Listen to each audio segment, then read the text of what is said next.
Since we tied the knot, my husband, a real mama's boy, never lifted a finger around the house. When I mentioned I was heading out on a business trip, he freaked out, saying, "Who's gonna take care of me?" After a big blow-up, I left for my week-long trip. When I got back, there was a filled-out divorce form and a note for me. It said, "Since you ditched the housework, I'm heading back to my folks. Check out the divorce papers and think things over." Reading this, my blood boiled. The nerve of him, leaving a divorce threat. But then, I started to cool off. After all, I had been thinking that maybe divorce wouldn't be the worst idea. Perhaps this was a sign. Heck, I'll just file them. And that's exactly what I did. The next morning, my miffed husband burst in, asking, "Hold on. Where are the divorce papers?" "Oh, I filed them." What came next was my clueless husband making a scene, sobbing uncontrollably. I'm Kelly, 30 years old. I got married a year ago, and I'm a working housewife. After college, I worked hard at a big company. Before I realized, I was nearing 30, with no boyfriend in sight. My folks were always on my case about settling down. So, I grudgingly joined a dating agency. That's where I bumped into Ray, who'd later become my husband. Ray, a couple of years my junior, worked at a mid-sized firm. I was drawn to his soft-spoken nature, and after some dates, we got serious, thinking about the long haul. During our dating phase, he was the model boyfriend, always respecting my views. We never butted heads, so when he proposed to me, I joyfully said yes. We were officially engaged. Visiting my folks, they reminded us, "Marriage is for keeps. Kelly, always be there for Ray. Ray, look after Kelly. Okay?" I acknowledged them, and Ray paid close attention. Then, we dropped by Ray's folks. His dad, Drew, greeted me warmly. "I've heard so much about you from my boy. It's great to finally meet you." His mom, Sally, poised yet reserved, questioned, "Ray, is this the one?" "Yup, Mommy. I want to marry her." I was a bit stunned. Did he just call her Mommy? Seriously? I imagined someone younger. Maybe a tad more girly? Even though I was older and had short hair, I was stunned she'd be so blunt. Drew stepped in. "Enough with the comments. I'm sorry, Kelly." Sally held her tongue. Drew pressed on. "We're very happy about your marriage. But just know..." Huh? "Ray's had it pretty easy living here. He might be a handful. Kelly, you sure about this? I've got my doubts." I responded, "I adore Ray's soft side. I know we'll have each other's backs." He gave a nod and told Ray, "Starting a family's a big deal, son. Step up and keep her happy." "All right, Dad." Ray, looking dead serious, nodded. Our meetup with Ray's parents wrapped up, and soon after, we made our marriage official. We had a low-key wedding and began our journey as a married couple. My parents surprised us with a condo. As we settled into marital bliss, it hit me. Ray couldn't do any chores. One day, he set his alarm for 7, but stayed knocked out. I was already doing laundry and making breakfast. No matter how much I tried waking him, he didn't budge. At last, after tossing his covers and giving him a shake, he stirred. Whoa, it's 7:30 already. Why didn't you get me up? I did. Your alarm was blaring too. Now, eat your breakfast. Wiping his eyes, he made his way to the dining table and began griping about the breakfast I made. Hey, Kelly, this egg's too runny. Is that a big deal? I can't eat it unless it's well done. Do it over.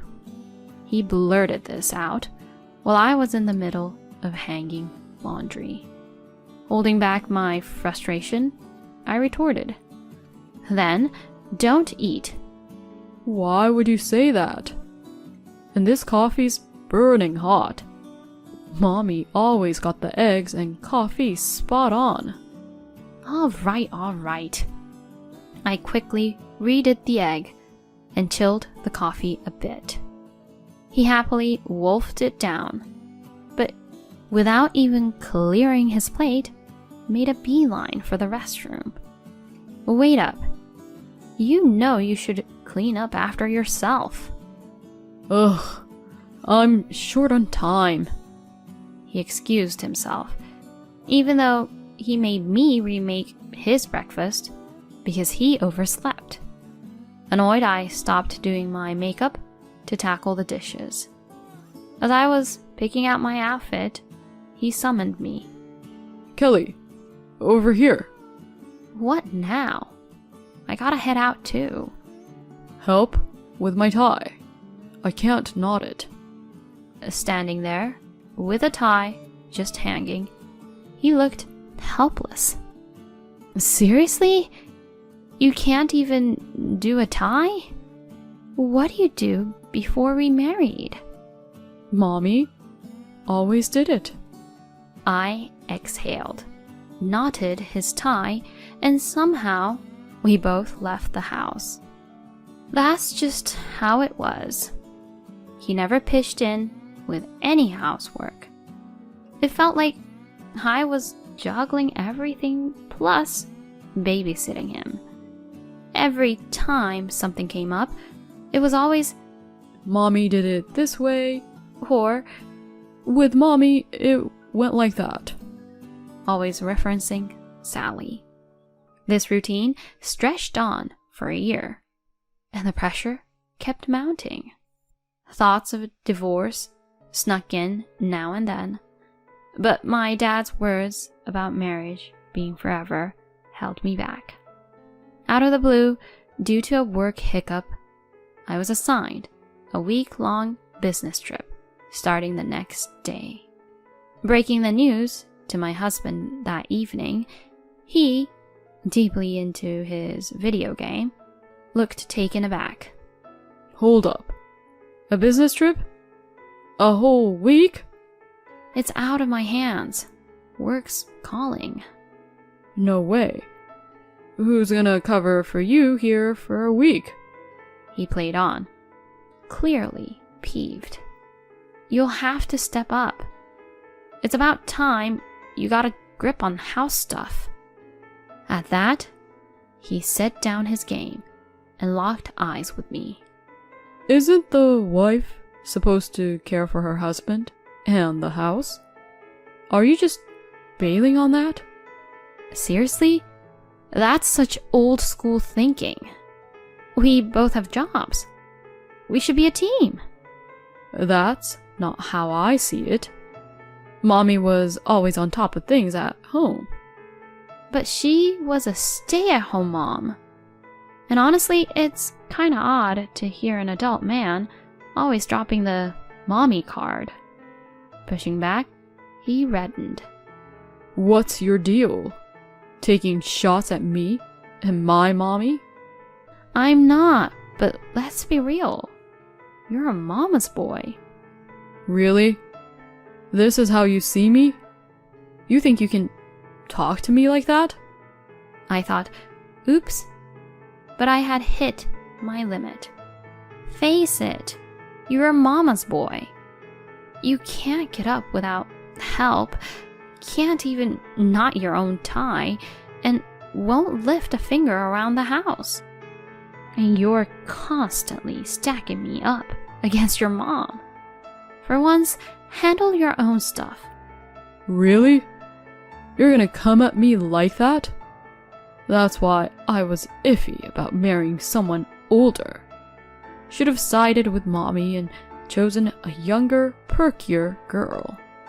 His words hit a nerve, and our chat spiraled into a major blowout. Even joking, you shouldn't say stuff like that. We're married. If I had known you'd be this bossy and aloof, I'd have thought twice. Maybe splitting up is our best bet. I was taken aback by his sudden divorce talk. He went on, sounding rather smug. You can't possibly get divorced, can you?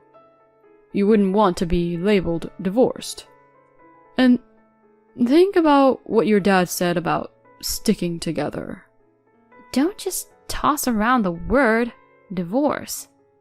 Well, I just did. If you take off for this business trip and leave me here, I'm actually thinking about divorce. With that, he stormed into our bedroom, leaving me in shock. Even though the idea of divorce had been tough because I didn't want to let my parents down, now seemed like the time to give it real thought. With that on my mind, I went to sleep.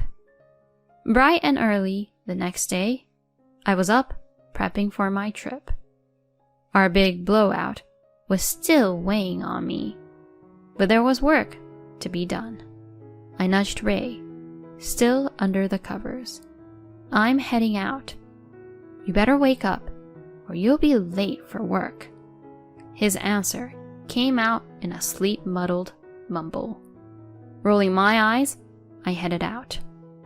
A few hours later, a text from him popped up. You barely tried to wake me. Now I'm running late. Did you really go on that trip? I quickly texted back. I did wake you up. And yes, I'm on my trip. I'll be back in a week. He read my message, but didn't bother replying. Mid-trip, I called my parents to give them the lowdown on Ray's antics and mentioned I was leaning towards divorce. I braced for a lecture, but what they said caught me off guard. We had no clue he acted like this. Take your time thinking, but don't force yourself to stay.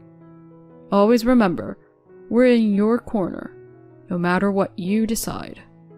Their support choked me up. When I got back, Ray and I were due for a serious sit-down. If he didn't shape up, divorce was on the horizon. Thoughts swirling, I returned after my week away. Walking in late, I noticed Ray wasn't home yet. As I scanned the room, a signed divorce document and a note caught my eye. The note read, Since you ditched the housework, I'm heading back to my folks. Check out the divorce papers and think things over. Reading this, my blood boiled. The nerve of him, leaving a divorce threat. But then, I started to cool off. After all, I had been thinking that maybe divorce wouldn't be the worst idea. Perhaps this was a sign. Heck, I'll just file them. And that's exactly what I did. When the papers went through, I felt like a ton of bricks had been lifted. That evening, I went to bed and had the best sleep. The next morning, sipping a relaxing cup of coffee, I heard the door. In walks Ray. Kelly, why didn't you come to my folks' place to apologize to me? What's gotten into you? He was steaming. Then, spotting the empty spot where the divorce papers had been, his eyes widened. Hold on. Where are the divorce papers? Oh, I filed them. You did what? He looked like he'd been slapped. You really went through with it? Thanks for signing them. Made everything smoother. You can't be serious. You actually went all the way? Have you lost your mind? Seeing how collected I was, he lost his cool. That's it. I'm calling my parents. Sure, knock yourself out. An hour later, Sally and Drew showed up at our place. Sally, spotting me right away, dramatically exclaimed, "You! How could you just divorce Ray like that? What's your deal?" I replied, coolly, "If he had the divorce papers all filled out and ready to go, doesn't that mean he wanted out? Is that an issue?" "How can you be so bold when you're just his wife?" But Drew quickly cut her off with a firm, Enough. The room went still as Drew asked, Kelly, can you walk us through what happened? I agreed and detailed his past antics, our spat right before I left, and the divorce papers he left behind. I was at my wit's end. It seemed like he wanted a divorce, so I went with it. I held Drew's gaze while explaining. He paused, mulling it over. Ray piped up. Mommy, Dad, come on. Can't you see she's out of line? Tell her off. Sally jumped in. "Oh, Ray, my poor baby. She's so hasty. You should reverse the divorce right now." "There's no reversing. Our divorce is done and dusted. We're basically strangers now." Sally's face flushed, and she tried to respond, but Drew stepped in again. Zip it. Kelly, I apologize for Ray's behavior. Ray, eyes bulging, got an earful from his dad. You bonehead? I knew you had issues, but this is next level. Using divorce papers as a threat? Unbelievable. You had it coming, Ray. "Hold on." Sally tried to interject, but he kept going. It's partly on you. You spoiled him. Watch out. If you keep this up, I might divorce you next. Sally was taken aback, muttering, Divorce? Drew pivoted back to me, looking very sorry. Kelly, I regret the trouble our clueless son caused you. Please, move on and find joy. Thanks, Drew. With that, Drew took off, practically dragging a whimpering Ray with him. Word got around that he severed ties with his own son. Ray ended up in a dingy apartment, living alone for the first time. His place was a disaster, and being habitually late got him booted from his job. Sally, always butting into Ray's affairs, was caught by her husband, and they genuinely split. Now, she's living with Ray, hustling in low-end jobs to get by. I don't see a turnaround for them in sight. They are no longer my concern. As for me, I've got a condo to myself, and I'm focused on my career. Without Ray dragging me down, the place feels so much more open, and my job's going better than ever. I'm excited for whatever's next for me.